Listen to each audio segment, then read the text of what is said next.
훈족이라 불리는 사람들은 로마의 북쪽, 중앙아시아에서 내려왔습니다. 그들은 단단한 갑옷을 입고 강하고 빠른 군마를 타고 달리면서 정확한 활솜씨를 자랑했습니다. 그들은 정말 잘 싸웠고 로마 제국의 모든 국경 지역에 살고 있는 사람들에게 훈족에 대한 무서운 소문이 들려왔습니다. 고대 로마의 기록에 의하면 훈족은 이 세상에서 가장 못생긴 족속으로 그들은 들판에서 구할 수 있는 뿌리를 먹고 산다고 적혀 있습니다. 더욱이 고기를 요리할 줄 몰라 날고기를 가지고 다니다가 그날 고기를 그대로 그냥 먹는다고 합니다. 이러한 훈족은 아기가 태어나면 걷기도 전에 말 타는 법부터 가르쳤다고 하며 아이들은 학교에 다니지도 않았습니다. 대신 전속력으로 달리는 말 위에서 활 쏘는 법을 배워야 했습니다. 그 중에서 가장 무서운 사람은 훈족의 왕 아틸라였습니다. 아틸라는 훈족의 군대를 이끌고 서로마 제국과 동로마 제국 양쪽을 모두 공격했습니다. 아틸라는 너무나도 막강해 로마 사람들은 그를 신이 내린 천벌이라고 불렀습니다. 신이 훈족의 아틸라를 보내 로마 제국을 공격하도록 함으로써 자신들을 벌하는 것이라고 생각했습니다. 서로마 제국의 황제와 그의 신하들은 이 끔찍한 재앙을 몰아낼 방법을 궁리하고 있었는데 황제의 여동생 호노리아는 생각이 달랐습니다. 그녀는 로마 궁전에서의 생활이 지루했고 훌륭한 아가씨가 되는 일을 지겹게 생각했습니다. 그런데 오빠인 황제는 그녀가 알지도 못하는 허약하고 못생긴 남자와 결혼하기를 바래 만약 그 사람과 결혼하지 않는다면 호노리아를 감옥에 집어넣겠다고 합니다. 그래서 호노리아는 순순히 결혼했을까요? 그녀는 훈족의 아틸라에게 편지를 써 와서 자기를 구해달라고 합니다. 자신을 구해주기만 한다면 아틸라와 결혼하겠다고 하인을 시켜서 가장 아끼는 반지와 함께 이 메시지를 아틸라에게 전했습니다. 아틸라 입장에선 호박이 넝쿨째 굴러 들어온 것이어서 바로 로마 황제에게 전가를 보내 자신은 황제의 누이 호노리아와 결혼하기로 약속했다고 합니다. 그러니 결혼 선물로 로마 제국의 절반을 원하니 지금 당장 가지러 가겠다는 메시지는 덤으로 대대적인 훈족의 로마 공격이 시작됩니다. 그들은 가는 길에 만나는 도시들을 정복하고 닥치는 대로 불태웠습니다. 깜짝 놀란 황제는 아틸라에게 더 이상 침입하지 않는다면 거액의 돈을 지불할 것이고 해마다 큰 돈을 보내겠다고 약속했습니다. 아틸라는 더 이상 로마로 진격하지 않았지만 호노리아를 자신의 아내로 서둘러 보내라며 그렇지 않으면 다시 돌아올 것이라고 경고했습니다. 그러나 안타깝게도 아틸라는 코피가 너무 많이 나 호노리아와 결혼도 하기 전에 죽고 말았습니다. 도대체 뭘 하다가 코피가 많이 나 죽었는지 알 수 없지만 그의 부하들은 그의 시신을 금관에 넣고 금관을 은관에 넣고 다시 은관을 새로 만든 관에 넣어 한밤중에 묻었습니다. 그런 다음 무덤을 파는 일을 거들었던 노예들을 모두 죽여버려 오늘날까지 훈족의 왕 아틸라의 무덤이 어디 있는지 아는 사람이 없다고 합니다.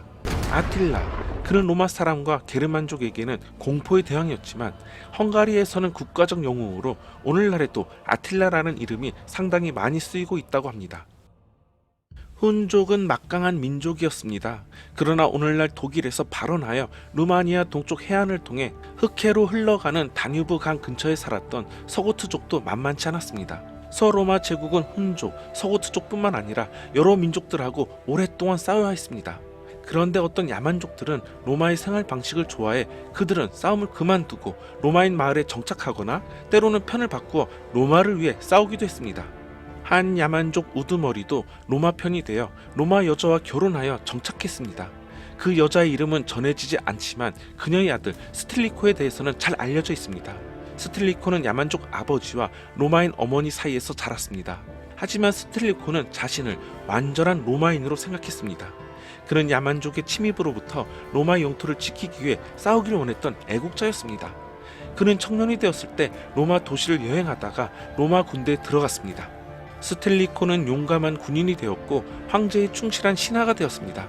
곧 스틸리코는 황제의 관심을 받게 돼 스틸리코는 다른 나라의 특사로 보내지기도 했습니다. 그러던 중 스틸리코는 황제의 딸 세레나와 사랑에 빠지게 됩니다. 마침내 그들은 결혼했고 이민족의 피가 흐르는 스틸리코는 황실의 가족이 됩니다. 이제 황제는 로마 군대 전체의 통치권을 스틸리코에게 줬는데 어느 날 황제가 그를 불러 서고트족이 로마에 침입하려 하니 그들을 쫓아내고 가서 서고트족을 없애버리라고 합니다. 충성스러운 스틸리코는 황제의 명령을 받들어 서고트족과 피비린내 나는 전투를 벌이게 됩니다. 전투는 막상막하라 길어졌고 이래서는 안 되겠다 생각한 스틸리코는 로마로 돌아와서 고트족과 협상을 하자고 제안합니다. 금 4천 파운드를 주면 그들은 더 이상 로마에 침입하지 않을 것이라고 스틸리코가 말하자 사람들은 금 4천 파운드가 누구 개 이름이냐며 그렇게 되면 우리는 가난하게 될 것이라며 어처구니 없어 했습니다. 하지만 돈을 보내지 않으면 서고트족은 끈질기게 로마를 괴롭힐 것이고 마침내 로마는 그들에게 넘어간다며 스틸리코는 로마 사람들을 설득해 서고트족은 금을 받고 곧바로 로마 영토를 떠났습니다. 그런데 이후 로마 사람들은 더 가난하고 더 배고프게 되었는데 그 원망은 서고트족에게 금 4천 파운드를 주자고 한 스틸리코를 향하게 됩니다. 사람들은 스틸리코가 야만족을 정복하는데 별로 노력하지 않았다는 둥, 도망갈 길을 터주었다는 둥 뒷말이 많았고 심지어 스틸리코에게 야만족의 피가 흐르고 있어 그들을 도와준 것이라며 반역자로 몰아갔습니다. 스틸리코는 그게 아니라고 다른 방도가 없었다고 열심히 자신을 변호했지만 로마 사람들은 그의 말에 귀 기울이긴커녕 그의 처형을 요구했습니다. 심지어 스틸리코가 거느리고 있던 군대마저 반란을 일으켜 스틸리코는 이탈리아의 각 도시에 야만족에 맞서 성문을 폐쇄하라는 마지막 경고를 보낸 뒤 근처 라벤나의 교회로 도망쳐 숨게 됩니다. 총독 헤라클라이아누스가 새벽녘에 병사를 이끌고 교회 문 앞에 당도해 주교에게 황제의 훈령으로 스틸리코를 데리러 왔다고 전했습니다. 스틸리코는 담담하게 자신의 운명을 받아들였고 구출 작전에 나서려는 추종자들의 흥분을 가라앉힌 채 유연하게 사형을 받았다고 합니다. 플라비우스 스틸리코, 그는 반달족 출신의 아버지와 로마인 어머니 사이에서 태어나 서로마 제국의 말기에 반게르만계 장군이자 정치가로 각지를 전전하며 로마를 방위했고 호노리우스를 서로마 제국 황제로 옹립해 정치적, 군사적 실권을 장악했습니다. 또한 로마의 군사령관으로 게르만족과의 싸움에 승리하는 등 다 쓰러져 가던 서로마 제국을 지탱했습니다. 스틸리코 사후 로마군에 복무하고 있던 야만족 용병들은 로마군 손에 학살당했고 대다수는 서로마 제국을 버리고 서고트족으로 넘어가 스틸리코가 처형되고 한 달도 되지 않아 서고트족은 로마의 성벽을 빈번히 포위해오게 됩니다. 스틸리코의 죽음은 서로마 제국의 큰 손실이었습니다. 사실상 서고트족으로부터 로마를 지켜낼 수 있었던 유일한 장군이 스틸리코였고 스틸리코 사후 2년 뒤인 서기 410년 마침내 서고트족은 이탈리아를 지나 로마로 쳐들어오게 됩니다. 로마 약탈은 서기 410년 8월 24일 알라리크 1세가 이끄는 서고트족이 서로마 제국의 로마를 침공해 함락시키고 시내를 약탈한 사건을 말합니다. 그러나 서로마 제국의 수도는 402년 이후 라벤나로 옮겨져 있었고 동로마 제국은 콘스탄티노플을 중심으로 돌아가고 있었습니다. 도시 로마는 비록 제국의 수도는 아니었지만 동서로마 전체의 상징성을 지닌 도시였는데 기원전 387년 알리아 전투에서 로마는 이미 한번 약탈당한 적이 있지만 그로부터 800년 동안 침략당하거나 함락당한 적이 없었기에 서고트족의 로마 약탈은 제국 안팎으로 큰 동요를 불러일으켰습니다.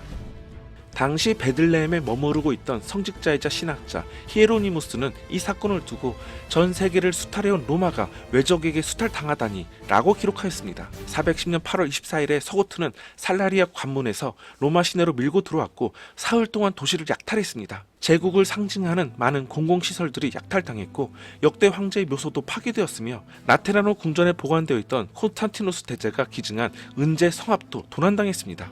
가지고 나갈 수 있는 가치 있는 모든 것을 도시 전역에서 약탈했는데 주민의 피해는 말할 것도 없습니다.